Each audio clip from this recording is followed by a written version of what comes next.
Vamos a hablar de inteligencia artificial con un enfoque quizás distinto a lo que se suele escuchar, porque adopción estratégica para mí tiene dos conversaciones. O sea, mucha de la gente que yo veo en empresas, clientes y todo tipo de personas que trabajan en empresas, están súper entusiasmados con la adopción individual. ¿Qué sería eso? Usar el mejor modelo de lenguaje, el Claude, el Copilot, cómo hago para promptear mejor. Pero eso no lo es todo. De hecho, cuando ves estudios, MIT y otros estudios dicen las empresas tienen una dificultad de pasar del impacto individual, del uso individual, a la adopción estratégica y organizacional. De eso vamos a hablar, de las dos miradas de lo mismo. Porque adopción individual... A mí me pasa, acá son todos muy jóvenes, pero yo, por ejemplo, empecé a trabajar en computación, sistemas y a dar clases en el 99. Había una revolución gigante en el 99, inicio del 2000. ¿Qué estaba pasando? ¿Qué venía? ¿Qué pasaba? La internet, ¿y qué otras cosas? ¿Qué pasaba en las oficinas? ¿Qué empezábamos a tener que usar? ¿Eh? ¿Están todos mudos o yo estoy sordo? Soy baterista, quizás estoy sordo. Pero empezaban en esa época a usarse las computadoras, Internet, había una revolución global, empezamos a tener ofimática, Excel, teníamos que aprender todos. Y había gente que te hacía A1 más A2, y había gente que hacía macros, y había gente que hacía tablas pivot, y había gente que programaba en Visual Basic for Application dentro de Excel. O sea, había diferentes niveles, hay niveles, diría De Paul, el filósofo. Adopción individual, entonces, no es todo igual, pero yo lo estoy simplificando porque estoy diciendo son herramientas de productividad y de aumentación, que después lo vamos a ver. Ahora, adopción organizacional es mucho más complejo, pero tiene mucho más valor, es el diferencial. Cuando hablamos de adopción individual, mucha gente hoy dice, bueno, IA, lo nuevo. ¿Cuántos años tiene la IA? ¿Eh? ¿Cuánto? 10. ¿Qué más? 30. Están apostando, no a las apuestas. Pero básicamente la IA este año cumple 70 años. 70 años es un montón. ¿Por qué ahora hablamos de IA? Porque mucha gente suele haberse dado cuenta que existe la IA desde que salió ChatGPT, que es una rama de la IA, donde tenés otras ramas como lo que estaban conversando en los paneles anteriores, como los agentes. Son dos ramas, son dos campos de investigación. La inteligencia artificial no es una herramienta, no es algo con lo que hablas, es una disciplina científica. Tenemos las ciencias de la computación, como está ahí, y después tenemos diferentes campos. El machine learning, la inteligencia artificial, deep learning, es más conocido como el concepto de redes neuronales artificiales. Y dentro del deep learning, que es esta capacidad de las máquinas, por ejemplo, para identificar qué hay en una imagen o por ejemplo, para hacer algo como en el 2017 empezamos a hablar de red neuronal transformers, que habilitó la IA generativa, que es lo que está ahí abajo. ¿Ven que dice Gen AI? De eso vamos a hablar ahora. Adopción individual conectada a la IA generativa, pero les digo, es mucho más sofisticado y es mucho más complejo que pensar que IA solo es IA generativa. Claro, es una bomba. Son máquinas que pueden generar contenido sintético nuevo, videos, textos, código de programación. Y por supuesto es sorprendente, pero no es lo único que hay. Y si miramos los reportes, es muy fácil de ver. Miren la flechita hacia la línea verde, o no sé qué es, soy medio daltónico, celeste, Anthropic. Vieron cómo evoluciona, ¿no? No hace falta ni explicar el gráfico. Se entiende cómo se está comiendo a OpenAI y a ChatGPT por diferentes razones. Pero esa es la realidad. Entonces, cuando hablamos de adopción de herramientas, o sea, recuerden, adopción individual, claramente tenemos que hablar de este tipo de herramientas. Vamos a hablar unos minutos de eso. Yo les traje unos reportes y después les voy a compartir todo esto al final. Este reporte me gusta mucho porque dice ChatGPT y Claude para empresas. 10 casos de uso que ahorran 20 horas semanales. Cuando empezamos a pensar dentro de adopción individual, empezamos a pensar qué hago con esa adopción individual, mucha gente que se queda como frisada. De hecho, conozco empresas que dicen, les ponemos Claude para todos y después vemos qué pasa. No sé si es la mejor idea. invertir tantas licencias o otras herramientas, sino que por ahí está bueno empezar a pensar, ok, ¿cuáles serían los casos de uso específicos que voy a empezar a hacer? ¿Cuáles son los casos de negocio, que son cosas diferentes? ¿Qué hago? ¿Me enfoco en productividad, o sea, en ahorro de tiempo, o me enfoco en aumentación, que sería lo que no sé hacer, ahora lo puedo hacer, ¿no? Por ejemplo, ¿ustedes usan Canva para hacer diseño? ¿Son diseñadores? No.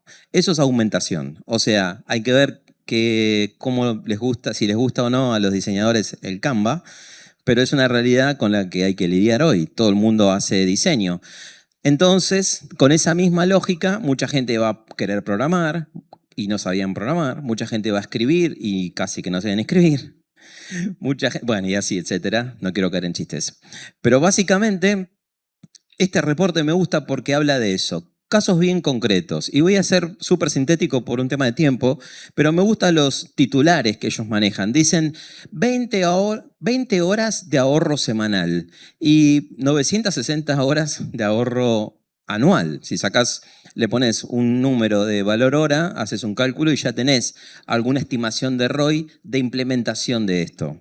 Hay un reporte muy bueno que también se hizo sobre Copilot, que los tipos se basaron en una investigación de Forrester. Forrester es un referente del mundo de la productividad. Productividad, por ejemplo, en fábricas o en procesos industriales. Y encontraron que hay una recuperación de valor del 50% de aplicación específica en algunos casos de Copilot, lo cual sería lo mismo para Claude, ChatGPT u otro. En este caso, los tipos eligieron casos bien orientados a la productividad. Por ejemplo, investigaciones de mercado. Fíjense que tiene un valor de horas que reduce, ¿no? Soporte, brainstorming. ¿Probaron alguna IA para hacer brainstorming? Pensar ideas junto a una máquina. Pensar, bueno, entre comillas, porque las máquinas no piensen. Aunque mi primer libro se llama ¿Cómo piensan las máquinas? Traducción, datos y reporting. Si no probaron nunca cómo... Por ejemplo, le puedes pasar un documento de 20 páginas y decirle, haceme de esto un análisis de datos, o puedes pasarle un Excel para que haga un tablero y para que te genere un link compartible sobre esa información. Capacidades de análisis de datos, diría que casi lo más interesante cuando trabajamos con estas herramientas. Analistas de datos, las personas analistas de datos que hace 15 años eran los que hacían trabajo con SQL, con estadística, entendían de machine learning, de dashboarding.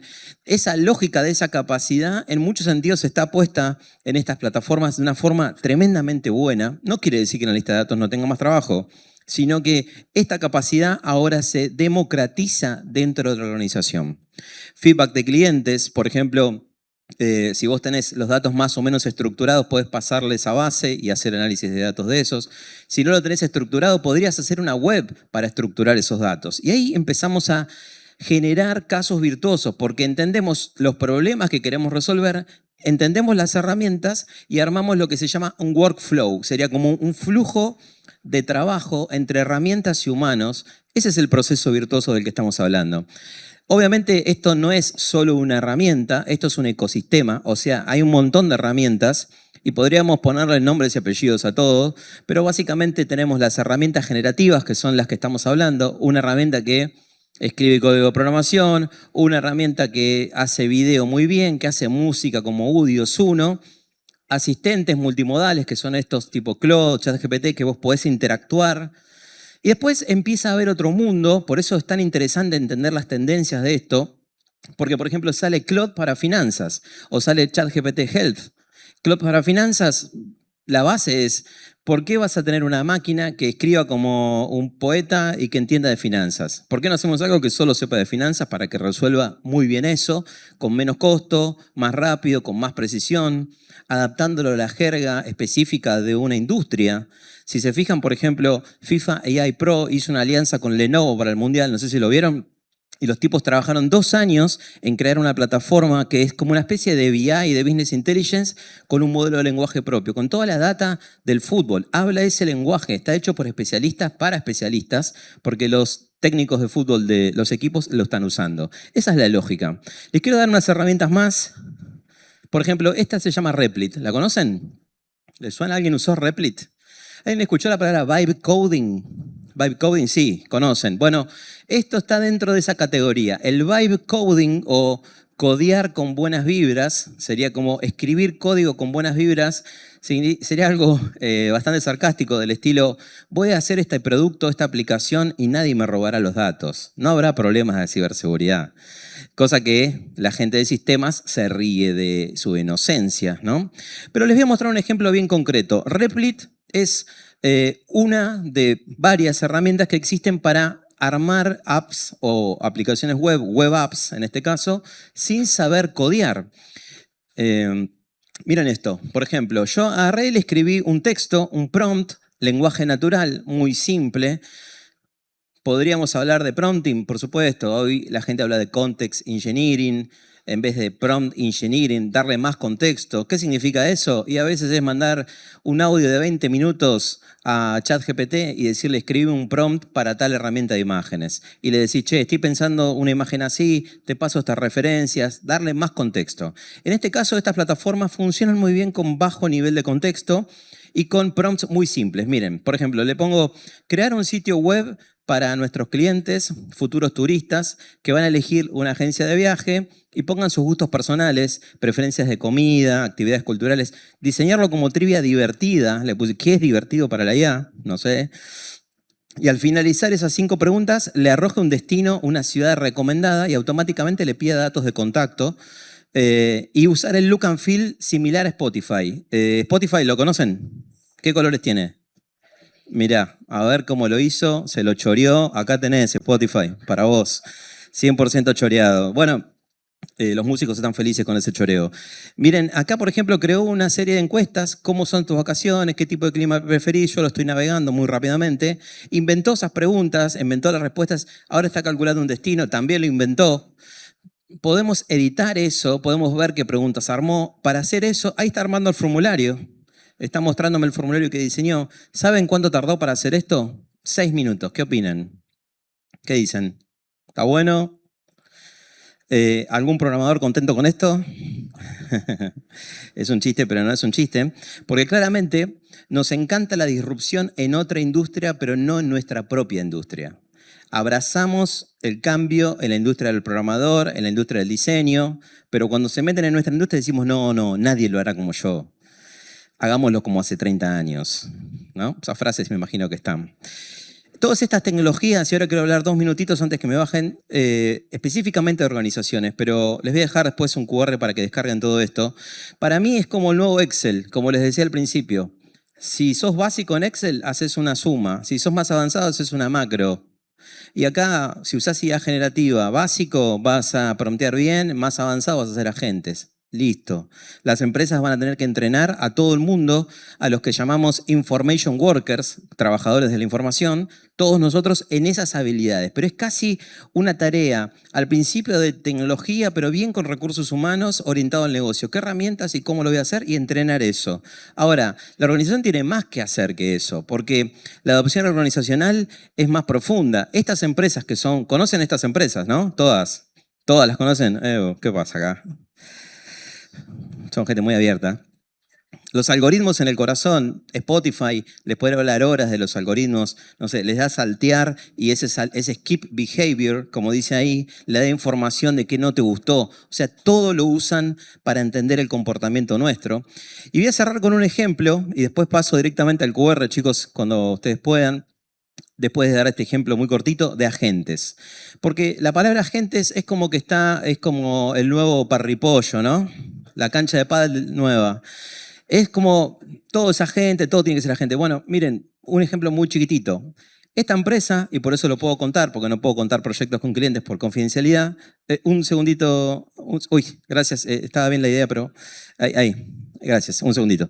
Esta empresa, AB una de las cerveceras más grandes del mundo, en Brasil, encontraron un problema, 2 millones de dólares de multa por mes por incumplimiento de entrega de pedidos. Entonces, la gente del supermercado entraba a una web, compraba productos, digamos B2B, quedaban algunos pedidos trabados, entonces no entregaban el producto, incumplimiento, $2 millones multa por mes. ¿Qué hicieron? Un sistema multiagentes. ¿Qué es un sistema multiagentes? Varios agentes interconectados entre sí para resolver algo. Cada agente tiene capacidad proactiva, entiende cómo resolver una tarea específica. En este caso, por ejemplo, el primer agente, está todo explicado en el link que está ahí, después lo van a poder leer.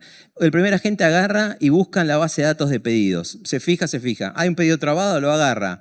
Agarra ese pedido con el código de pedido, lo carga en un sistema de tickets. Ese sistema de tickets ya saben que están con un pedido con un problema. Eso se lo pasa a otro agente y ese agente compone un mail con capacidad generativa de texto y se lo manda al cliente. Le dice, tu pedido 185 está trabado pero está en revisión. Tranquilo que lo vamos a ver. Eso, solo eso, es lo que está ahí. Mejora el 40% de satisfacción de clientes implementando agentes IA que se conectan al CRM, notifican al back office y otras tareas, automatizando gestión de pedidos con error. 40% de la mejora. No es un agente que habla con el cliente, no es el multiagente más glamoroso del mundo, pero sí es algo que funciona. Y los agentes, al tener autonomía, cuanto más autonomía, más riesgo y más oportunidad, pero si nunca hiciste un agente en tu empresa, arranca por procesos de back office. Esa es mi última recomendación. Y para eso, bueno, había un par de cosas, pero lo haremos otro día. Pueden descargarse de acá, en mi bio aparece el último link que dice AmCham, pueden descargar el PDF. Muchas gracias.